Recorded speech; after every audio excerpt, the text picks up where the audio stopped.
بسم الله الرحمن الرحيم.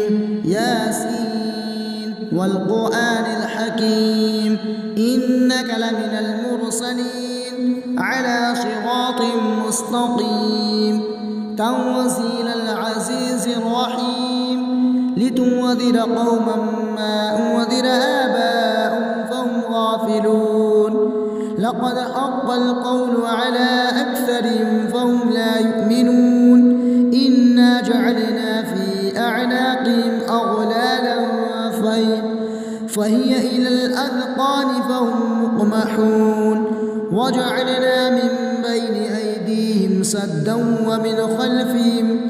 ومن خلفهم سدا فأغشيناهم فهم لا يبصرون وسواء عليهم أأنذرتهم أم لم تنذرهم لا يؤمنون إنما تنذر من اتبع الذكر وخشي الرحمن بالغيب فبشره بمغفرة وأجر وكريم. إنا نحن نحيي الموتى ونكتب ما قدموا وآثارهم وكل شيء أحصيناه في إمام مبين. واضرب لهم مثلا أصحاب القرية إذ جاءها المرسلون إذ أرسلنا إليهم اثنين فكذبوهما فعززنا بثالث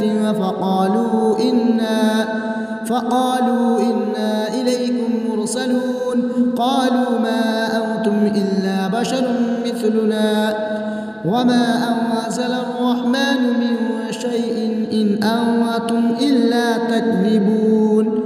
قالوا ربنا يعلم إنا إليكم لمرسلون وما علينا إلا البلاغ المبين. قالوا إنا تطيرنا بكم لئن لم تنتهوا لنرجمنكم وليمسنكم منا عذاب أليم. قالوا طائركم معكم أئن ذكرتم بل أنتم قوم مسرفون.